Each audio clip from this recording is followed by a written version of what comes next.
Hey, what's up, everybody? I'm hearing myself talk. Hang on just a second here. Freaking me out, man. Okay, can't hear myself talking anymore, but can you hear me talking? We've already got some comments going on in the comment section, and I love that. I love it. It feels like you guys want to talk this morning too. So anyway, let's see. Interested in knowing which DAW? I will tell you in just a second, Elliot. Just a second.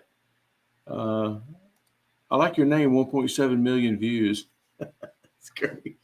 I felt good about myself just for a second. And then I mentioned it's not a new DAW. As a matter of fact, if you've been around me at all, you know that I'm kind of high on it right now because I'm using the crap out of it at a venue. And just when I thought the other day that it had crashed,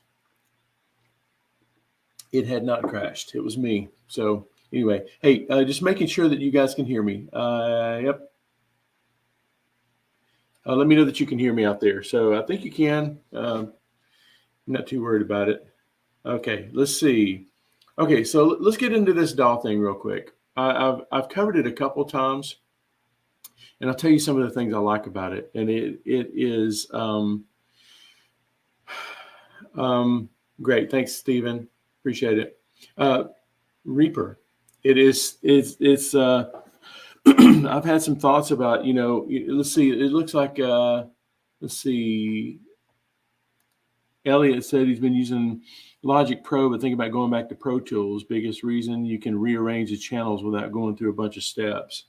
Yeah, I've been reading up on a lot of DAWs and reading up on like which one's considered the best one, and it might be a pretty cool poll. I saw somebody else do this too, and I would be curious to know from the people that are my friends here, what is your opinion? What is the best DAW? Or I guess to get a better list, your top 3 DAWs. And if you want to put those in the comment section, I would love that. But I'm actually thinking about this Pro Tools thing too. When you compare Pro Tools sometimes to some of the other innovations that things like, some of these other DAWs are doing, you realize just kind of, Pro Tools is a little bit behind the curve. And I understand that a little bit. I remember when I went from Digital Performer to Pro Tools, and I was like, you mean Pro Tools won't do this? And I was like, and the way I justified it was, well, in order to be a more stable platform, you have to like vet everything and make sure that it's going to work and everything, right? Well,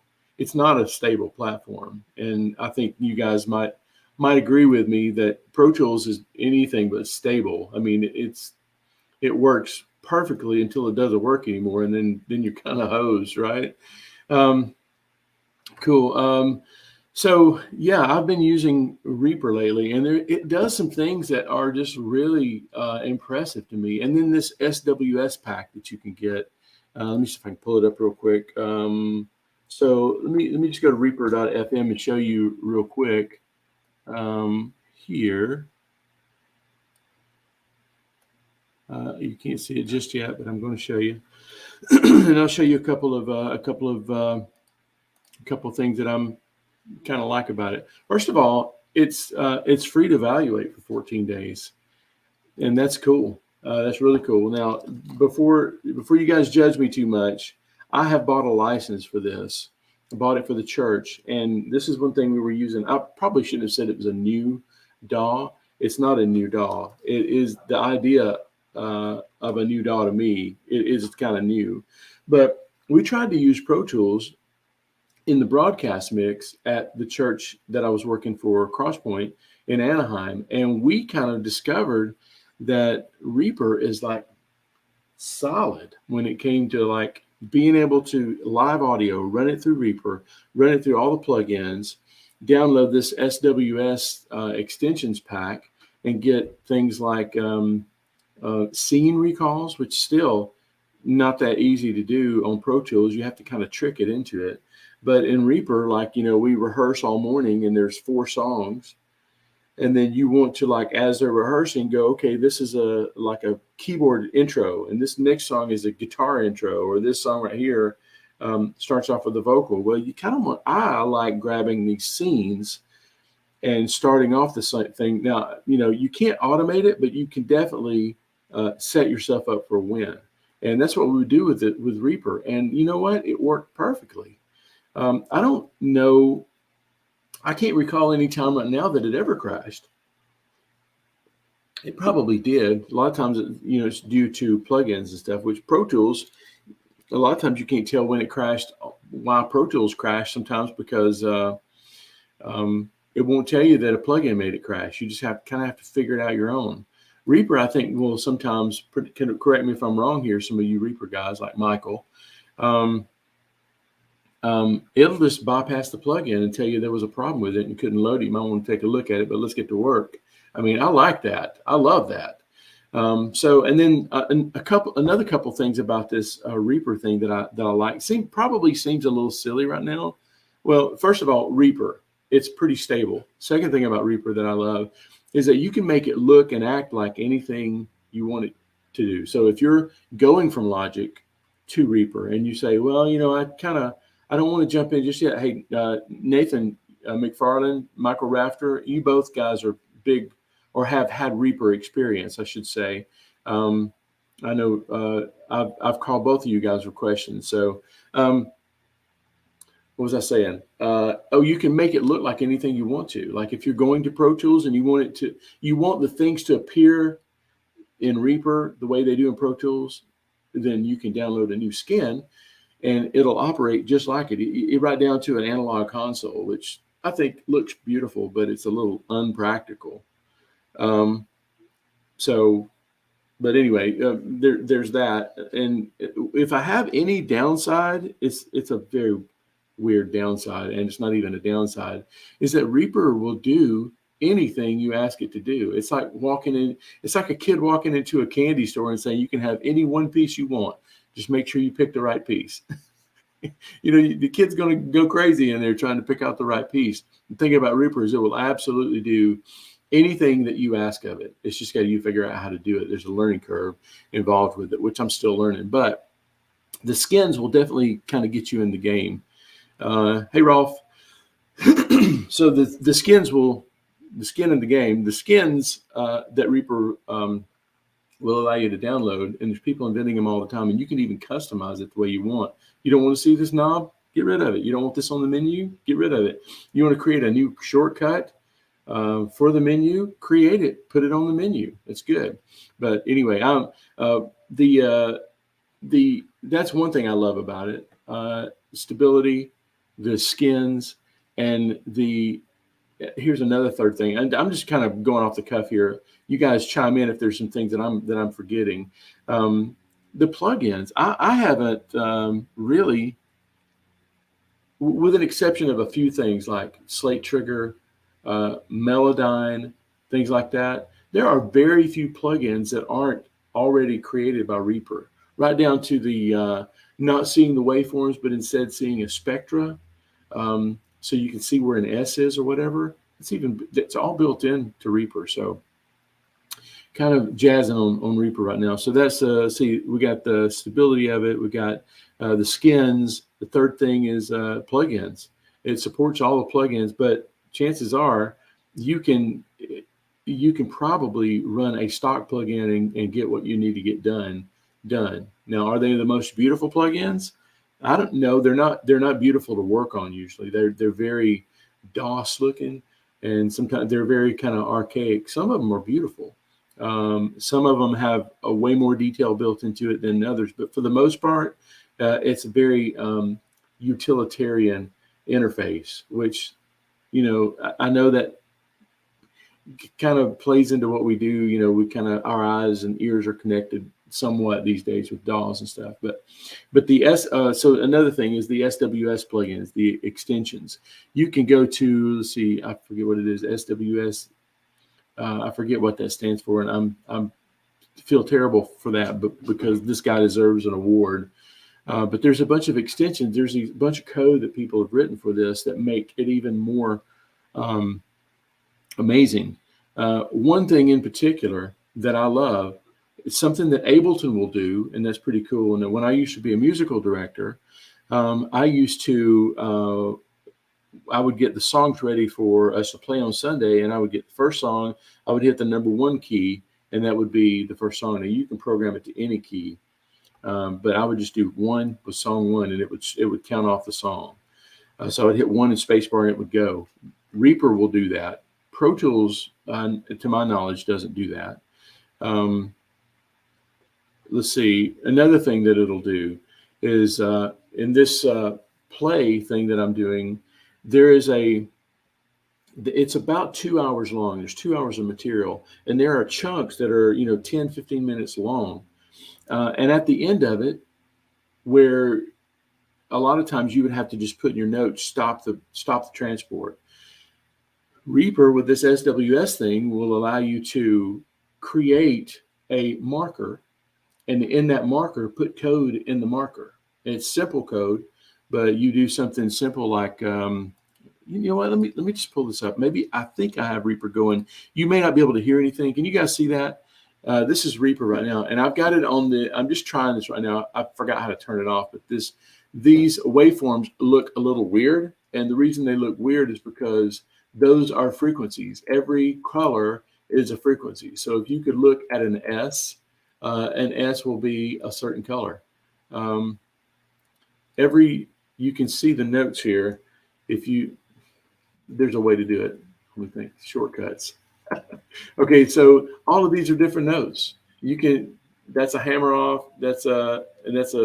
Anyway, the way this is pretty handy is like if you see a place in a song, you said, in Pro Tools, you just have to blow it up and expand it. And where it's really thick, you can see where the S's are really, where it's really dense there. You can assume that that's an S. Here, you could, let me see, I'm kind of going into uncharted territory here. Item properties. I don't think this is it. I'm not going to go here. But anyway, you can set it up to where your S's are yellow. And you can see that, oh, there's an S problem right there. There's a big S right there that I need to worry about. You can turn on the spectrum, or you can do both. You can look at the normal waveform and then regular. Okay, here's for instance, here is let me see if I can find, I have to pull this out a little bit. I think the bass guitar is here, and you can tell which notes are on the bass. Like if you wanted to know where he changed notes, these are the same three notes. If you wanted to find another color and fly that note to that color, then you could definitely do that. So the color thing is it's a little bit of I haven't found the perfect use for it yet, but S's seems like to be pretty cool. But here's what I wanted to show you. Let's just say at the end of this song, I wanted to put a marker here. I'm going to hit Shift M, and I'm going to create this marker. I'm going to pull it up here so where you can see it. Hopefully everybody can see that okay. And I'm going to hit skip. I'm not going to, let's see. This is going to be my skip marker. I'm doing it in the wrong order. Let me show you this first. Well, yeah, this is live. Did I mention that? Let me do this first. Let me go to, you hold Shift and question mark. Let's see. Shift and question mark. Here it is. Okay. Look at all these actions. And the cool thing that I just discovered here is like if you want the transport to stop, you just go transport. Yeah, spell it right. The only bad thing about it is your spelling has to be really good in order for the menu to work. Okay, stop. So transport, play, stop. So I can right click on that and I can grab the copy selected action command ID. So now that's in my queue, or my, what do you call it? What do they call that? My memory's bad. Anyway, so I'm gonna put a marker here and I'm gonna put exclamation point, and then I'm going to hit paste, and 40044 is that marker. So now when I get here, it will play to there and stop. That's invaluable when you've got like 2 hours of material and you can't remember when you're supposed to hit play and when you're supposed to hit stop. I'm gonna do one more thing here.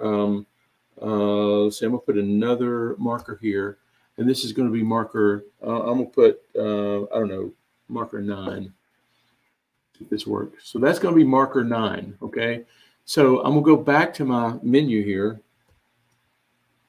um, go to marker 9. See that? I'm gonna right click on that, hit copy selected item. So now I'm gonna move this marker down here, marker 9.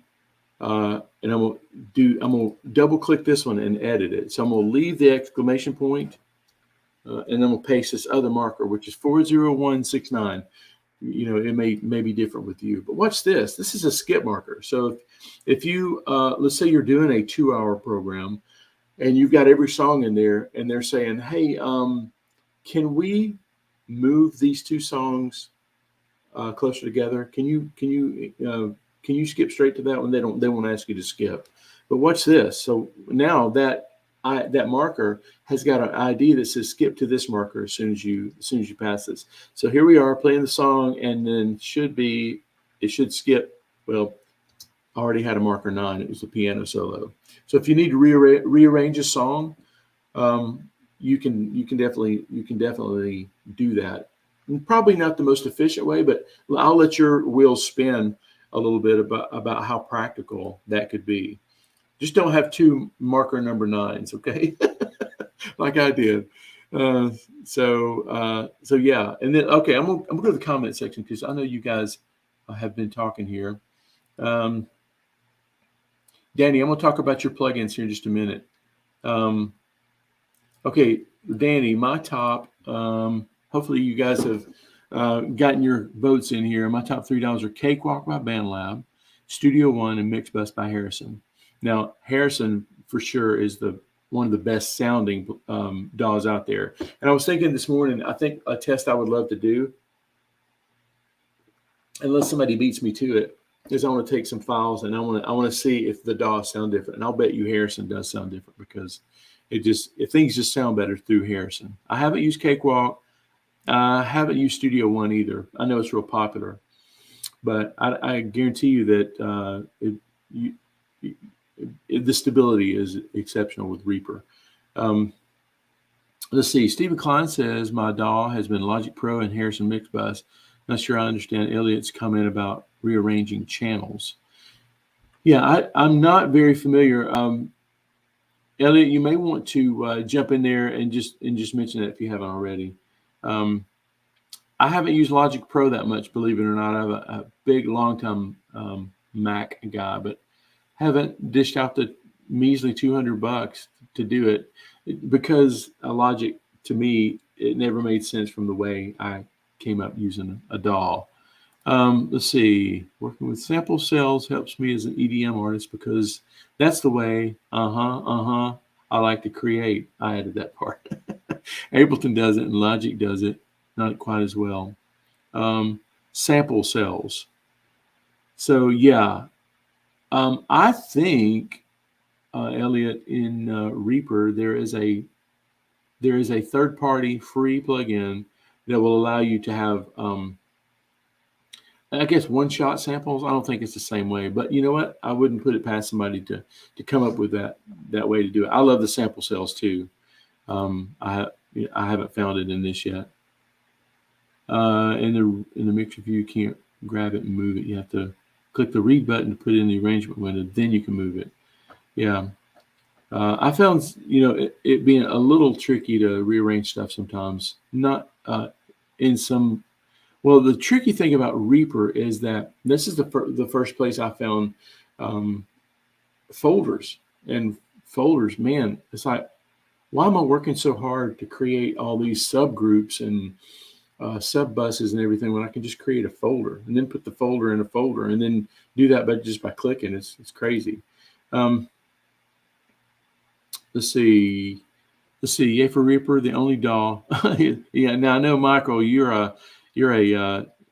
went to Reaper, like we started doing the broadcast on Reaper, and if I didn't have, and I know this sounds a little bit like a cop out, but if I didn't have so many people, well, I don't right now, but if everybody sent me files on and I could mix them whatever, I may make another decision.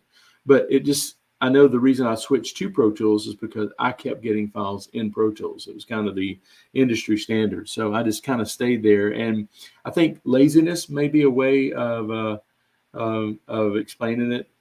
I just haven't gone out. And right now, I can't get my S1 Avid to work with Reaper right now. I think there's a third-party thing to make it work, but I haven't. Well, let me finish your comment. It's reliable, never crashes, and you can do anything you can imagine. Plus, there is a very supportive community and tons of pro videos. Yeah, Kenny Joya is a rock star when it comes to, and there's something ASMR about listening to one of his tutorials. Hi, I'm Kenny Joya. Welcome to another one of my tutorials. Is there something soothing about hearing his voice, right? Let's see. Okay, I think this is Stephen replying to Elliot, talking about the moving things around. Let's see. Hey, Tony. What's up, man? Rolf Wire, good to see you, buddy. Let's see. Reaper stock plugins plus the JS plugins that are free have all you need to create and craft any sound you want. Okay, Michael. I've seen the JS plugins, but I think it's different than the SWS. So give me the bullet point, just a short bullet point about of what they have and what I might need, since you know kind of what I do. So, oh yeah, this is a good point too. Multiple tabs is a huge plus. Multiple projects open at once. That's a good thing, because like in this production thing that I'm doing, I've got, I don't know, probably 20, 30 tracks of like this, and I would like to see them all. And you can get like the first half of the program up to intermission to be one tab. And then at the end of that, you can go straight through it, and it will, you can set up one of these actions to go to the next tab, stop the transport and go to the next tab. Yeah, so the multiple tabs, I've never understood why most DAWs couldn't do that anyway. But anyway, snapshots are powerful. Rolf says Logic Pro and Luna, and I can understand that. Luna, especially given all the plugins that kind of that work natively, I can see how Luna would be a phenomenal plugin too, especially if you have many or several Apollos and you want to track, things through a Neve. It sounds good. I'm not going to disagree with you, Rolf. I like Luna too. I got to use it the other day. Welcome, Mike Benbow. Good to see you there. Looking at your picture, looks like you've got some 3D glasses there. Folder stacks, yep, great idea. And then let's see, folders is super helpful, and any track can be audio, MIDI, or video. It's super flexible. That's also a little confusing to me, because you can get, like, for instance, you can get you can create a master, if you will, a master folder, put all your drums in it, accidentally put a drum on that track, and then you got, why is the kick get so loud all of a sudden? Don't ask me how I know, but I am talking from experience. No, I didn't do that, but it'd be real easy to happen. Another thing I like about the folders too is you can see in a kind of a ghosted out way everything that's in that folder. So if you're having trouble finding something and you look at the folder, you got everything folded down, you can look at that folder and see, what's there. So anyway, okay, so that's so I wasn't exactly expecting to jump in that quick. But yeah, we got that out of the way, and it's good. Thank you guys for all your comments on the DAW debate, and that's one of those debates that's always going to keep going, I suppose. But I wanted to tell you about this plugins that my buddy here, Danny Miller, told me about, and then I started doing a little bit more research. And Danny, this plugin company, it looks like it's doing some really cool stuff, and guess what? The plugins are all free. I don't understand how they're all free. How could somebody put that much work into something and then just give it away? But I guess we all give away stuff all the time. But that is this Blue Lab plugins, and you can find it at bluelab-plugins.com. You can find it there, but if you did this link /plugins, you can see everything they have to offer. Now, Danny sent me the list of plugins, and I'm not interested in just downloading plugins just to have the plugins and just bloat my system and make that decision experience a little harder than it needs to be. If you've only got, if you've got one iteration of a Waves SSL E channel, then that's the one you use. If you've got two, the decision's automatically twice as hard most of the time. Right now, I think I've got 3 or 4. So I'm not interested in just like adding plugins for plugin's sake, but I did find 2 that I wanted to jump off with. And that was, they've got one called, what is it called? For the Haas effect. I thought I had it maybe installed here. Let me see if I've got it installed. It's on the instruments. Anyway, it's a plugin for Haas effect. And if you're not familiar with what the Haas effect is, it's spelled like this, Haas effect. We had a great, Louis Diaz did a great article on Mixcoach back in the day, and I may pop it in the comment section, unless you guys find it before I do, explaining what the Haas effect is. And basically, Haas effect is another way of panning things and getting things out of the center. And instead of just making it come out of one speaker and not the other, instead what it does is it delays one side of the speaker. The sound is equally volume, but if you want it to appear in the right speaker, it delays the left speaker so that your ear automatically hears this one first. And that attack principle, it goes there and says it must be coming from the speaker. But the cool thing is, at the same time, it widens it. And one of the reasons that we pan things is, to get it out of the center, but we also pan sometimes to get things wide. Well, there's a plugin in the suite. What is it called? I can't remember what it's called. But if you just search for Haas effect, it'll pop up. Free plugin. And basically, you can, when you pan it right, you can see that it's delaying the left sample by the left side by a certain amount of samples, and it also does the milliseconds also. So I'm checking that out to see if I can get some mixes that to be a little wider at the same time. So if you had, I don't know how it worked for stereo, but I know mono. I was panning some stuff this morning with acoustic guitar, and it was pretty cool. So that's a plugin that I want to check out there. The second plugin is a plugin for impulse response. It's an impulse response player. Because still, to this day, one of my favorite verbs is the Bricasti M7. This is just one of those. It's one of those reverbs that just every preset is usable sounding to me. But I can't drop $4,000 on a reverb either. And there are free samples out there. These are impulse responses of the samples that are in the Bricasti. So if I had a sample player, I make it have a Bricasti. Now I've got the Waves IR. I can definitely use that. It's just I've just never wanted to use the Waves IR for some reason. I don't know why. Can't really explain it. But so those 2 in the Blue Lab plugins. I'm checking out the IR sample player and the Haas effect plugin. They seem to be pretty simple. Their interface looks very simple. And you just install it. You don't have to register it or anything like that. So pretty cool. Those are the ones I'm going to check out. Okay, let me check the comments real quick. Yep.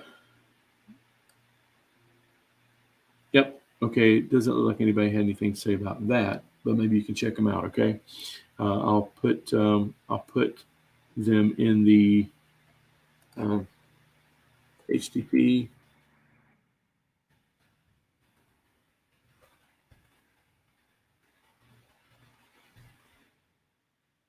I got to be able to spell bluelab-plugs.com/plugins. There you go. Now you'll have it in the chat section. You just click on it, hopefully, and go to it. Okay. Here is something that I was a little bit obsessed with last week. This is the, and this is kind of I didn't put it in the headline, but have you guys seen Beatles documentary on Disney Plus called Get Back? I have never been a huge Beatles fan. Um, I don't know. I just kind of, I like them and everything. I like some of their stuff. I think their stuff was really innovative, but just never been a super Beatlemania fan, until I watched this Disney Plus thing.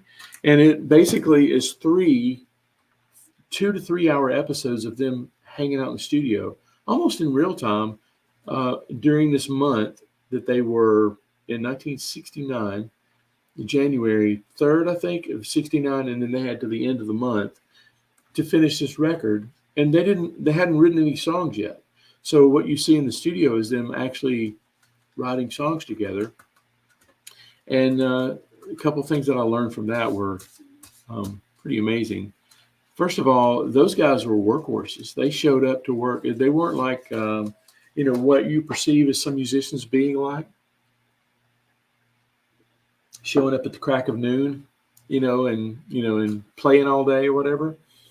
They showed up in the morning, and they pretty much sat at their instruments all day, at least according to the documentary. Now, we've got 20 something days of them playing, and then of course you can edit it to make it look like they never got out of their seat. But I'd always heard that they didn't get along. They got along swimmingly most of the time, or at least they did on this film. There was a situation in the first few days, maybe in the first week, where George Harrison left the band. But the next week he was back, and they were buddies again. And so one of the thing that keeps mulling around in my mind, and maybe it's just an excuse for me, but that man, they wasted a lot of time. And I think who was it that said it? Albert Einstein said that creativity is a byproduct of time wasted. And man, they wasted a lot of time. I mean, there was one take where they're singing the whole song with their teeth clenched, like they're just smiling at each other. Their lips are not moving, and you can tell that they're doing it. And as straight face as they can be, are just singing this stuff through their teeth. That's just one. How long did that take? And they're rolling tape on all this stuff. I mean, we're talking about 2-inch tape that cost a lot of money. And at one time, I think, oh, forgive me. See, I'm not the executive producer on this one was the producer of the other stuff. What is his name? George Martin. He was like, "Hey, this is costing like X amount per minute," and they're like, "We're creating." EMI's got the bill on this one, so they just kept goofing off. And so the first thing I learned is that in order to be creative, you have to waste time, right? Sounds like an excuse. But here's the second thing, is that they had a deadline. Did they? I don't think they got all the songs ready for the deadline. They were supposed to do a TV show, and the TV show didn't work out because they broke up briefly, or George Harrison left. Said he wasn't going to be in the band. So they had a deadline. By the end of the month, they had to create some video content. They ended up just going on top of the building where they were recording the record, and caused a big ruckus by loud music, rock and roll music and stuff. Their big Vox stacks and the big Fender stacks. So you got to waste time, but you got to have a deadline too, right? It seems to be two juxtaposed opinions. But it looks like let's see where we left off here. Well,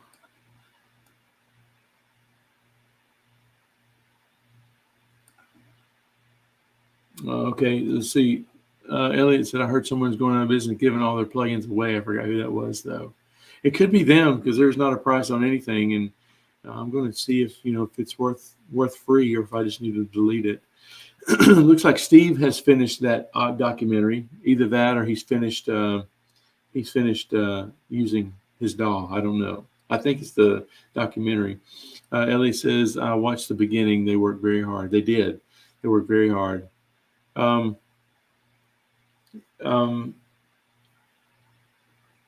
That's the thing I noticed, is that they did work really hard. And that's sacrilege. I don't know what you're talking about. Oh, that I'm not a Beatles fan? I assume that you are a Beatles fan. Yeah, Rolf, you've seen the first two. Um, it gets better. I mean, it's more of the same. I don't. My family couldn't watch it. Uh, I wouldn't want them to watch it. It's just a bunch of studio stuff, and I'm sitting there, man. They just unpacked a brand new '69 Leslie 147. That's the kind of stuff I'm thinking. Or like, I wonder if that U67 that they're using on the guitar amps um, is brand new. I'm sure it was. It's vintage now, though, right? But they did the same thing with the Fender Rhodes, and it was really cool. Yeah, and to see Paul and to see those two guys, Paul and John Lennon, to see how fast they bounce through ideas and how not uh, how not precious some of their lines were. They were just throwing away stuff, and it's like, man, is that the original? Is that the original line? Just to see that really fast pace of songwriting, it was really something to see, man. Yeah, Blake, you need to watch it. You're going to get vintage gear envy because some of the stuff that they were using that was new. I'll tell you, um, yeah, it was a great documentary, Michael. I'll tell you one of the things I forgot to um, shoot. My memory lately, crazy. Who was the? Let's see. Here we go. Here's some of the pictures from it. Can you guys? There we go. There's some of the pictures. I just Googled Beatles Get Back.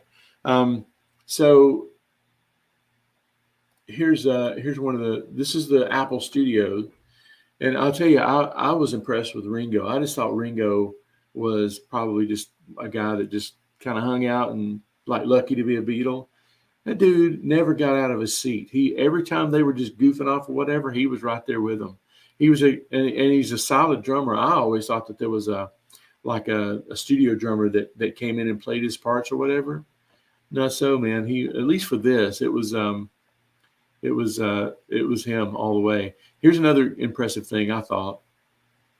They built this board. This was when an engineer was an engineer, in meaning that he had to come up with the circuitry or copy the circuitry or do something, but he had to build this board. They brought this board in the week that they did the studio, and they were building it as they went. That's Glenn Johns. Okay. I know this is another sacrilege thing, but Glenn Johns, I didn't realize was their producer and their engineer. I thought it was all George Martin, but Glenn Johns came in. He was the hotshot of that day, I guess, because he had to play. He had to mix another record or produce another record in L.A. So they had to cut off this production mainly because Glenn Johns was going to be gone, and they didn't want to work without him. But the Glenn Johns method of mic and drums, I wonder where that came from. That was him, but he was very low key, very accommodating, always there when they were ready to roll, and they had live. They didn't have headphones either, which I thought was interesting. I can see this one coming. Yep. Oh man, some of the most gifted musical minds I know. I know you're kidding there, because you're probably a drummer, right, Tony? Some of the most gifted musical theory guys I know are drummers. So let's see. Nope, Ringo played all the records, and he is rock solid and has so many creative signature drum parts. Another thing that impressed me about Ringo, and this is not the same with George, is that you got Paul McCartney and John Lennon bouncing these ideas, and Lennon or McCartney is saying, "Hey, can you play it like this?" Ringo is just right there. It's like this. That any one of them could probably have played the drums for the record, but Ringo was the one that was kind of interpreting and playing it. But he was like just very go with the flow, very chill guy. Whereas George Harrison, he didn't like to be produced from John that much. But yeah, all of his parts were really cool. And the guy at Blackbird, John McBride. John McBride. Is that his name? Blackbird? I don't know if Martina McBride, I hope I didn't just insult him or whatever, but I think it's John McBride that owns Blackbird. Anyway, he's he's obsessed with Beatle stuff. And he's even got, Michael, you might want to know this, he's even got the cloths that they put over the snare drum and the toms and stuff like that. He's got that particular brand and thickness and everything that if they ever, do a Beatles cover or whatever, he's like, wait a minute, I've got those handkerchiefs. I've never been that much of a nerd, but I'll tell you what, I've never been more of a nerd about the Beatles than I am right now. Let's see if I can find another couple parts. Okay, so keyboard player, the fifth Beatle that they called him in this. What was his name? Somebody remind me. I looked it up and just found it. Anyway, that dude really brought a new flavor to the Beatles. I think he changed their sound. He actually did. Billy Preston. That's right. Thanks, Michael. I always just thought Billy Preston was a B3 player. I used to love Billy Preston's B3 playing, back, 10, 20 years ago when I loved, B3, everything about it. Billy Preston is one of the guys that I didn't realize he was with the Beatles until this documentary. But he didn't play B3 on this one.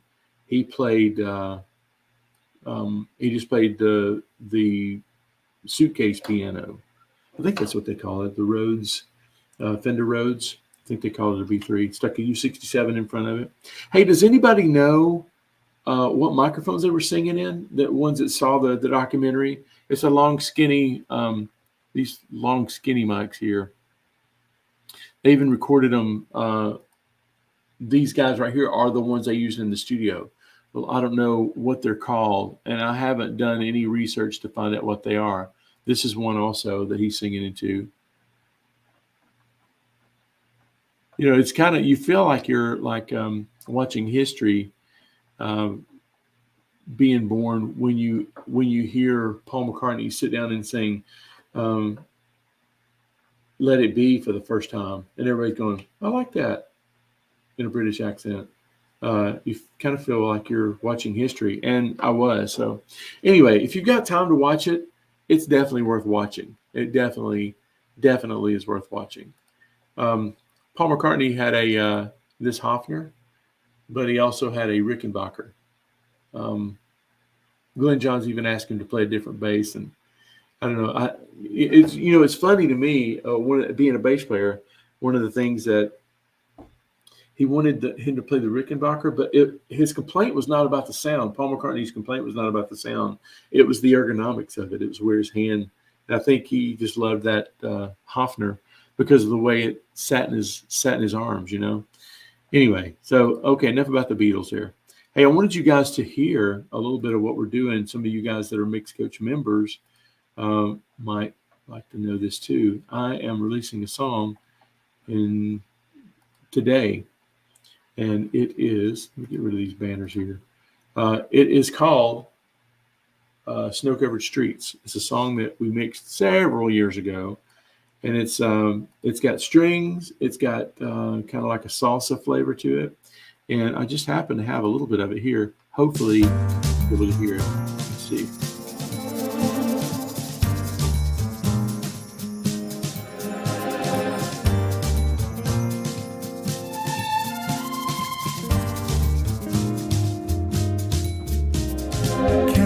Light shimmers through frost-covered glass. Storefronts call to me as I slowly pass, smiling at every holiday scene here on a snow-covered street.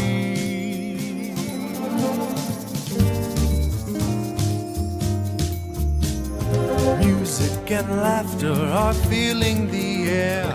Blinking lights dance on the tree in the square. Unfolds in a white wintry theme here on the snow-covered street. Wrapped in this magical moment in time, a new Christmas memory is coming to life. I'm lost in this enchanting, wonderful dream here on a snow-covered street.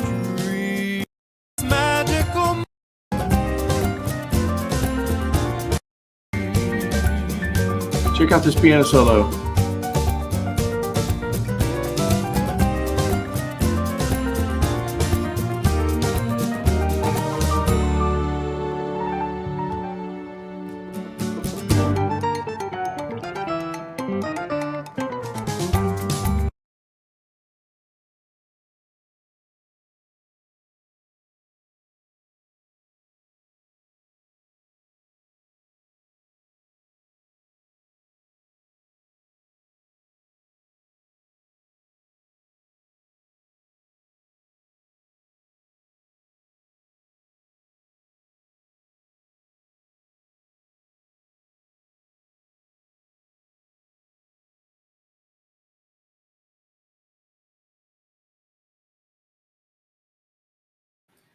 I'm so sorry, guys.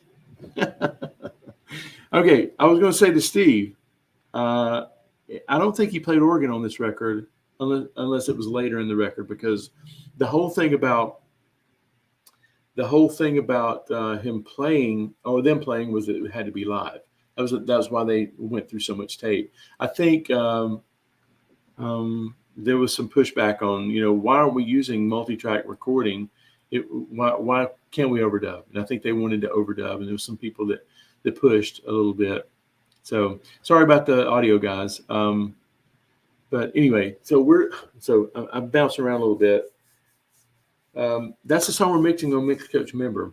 If you're here and you're not a member and you'd like to be a member, we would love for you to be a member. And here's how you can find out more about it right here on mixcoachmember.com.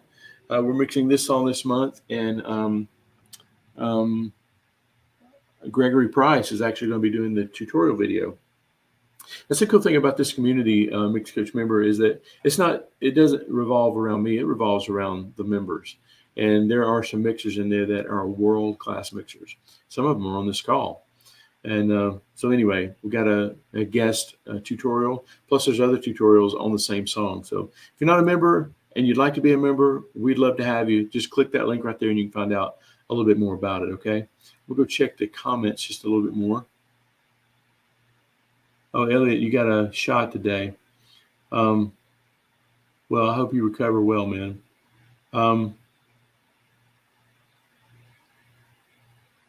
So anyway, let's see. Is that all I wanted to cover today? Stephen Klein said, watch the recording of the song Let It Be on the video. Are you talking about on the documentary, or are you talking about like a YouTube video? Because I think I saw them. This was like they came in and recorded all the songs that they couldn't record on the rooftop. They went back in the studio and did it, and it looked more like a studio setting, where they had the nice lights and stuff like that. But anyway, Elliot, yeah, I hope you feel better. Well, I hope you feel better soon, Elliot. I can get my words together. Somebody put something in my tea, I think. Anyway, okay, guys. I've been rattling off for 50 minutes. I've been talking nonstop. Sorry about that. But we covered a lot of ground today. Yeah, I love hanging out with you guys, and I look forward to the next time we get to do this. If you like this, share the video, like it, subscribe to the channel if you're not already, and that way you'll be notified when I do go live, which is occasionally. I want to up the live game a little bit more. I do like doing this. I dread it because I'm afraid I'm going to say something stupid, but when I'm in the moment and you guys are as responsive as you are, there's nothing better. It's almost like being there, right? So anyway, hey, one last time, I will say, Mix Coach Member, if you'd like to become a member, mix this awesome song this month. Got the files will be coming out today, and we'll do a tutorial next week. We'll hang out and talk the week after that, and then we all buy Christmas presents for each other. I'm kidding, we don't do that. But anyway, I'll leave it at that. Guys, it has been fun to hang out, and I'll see you soon, okay?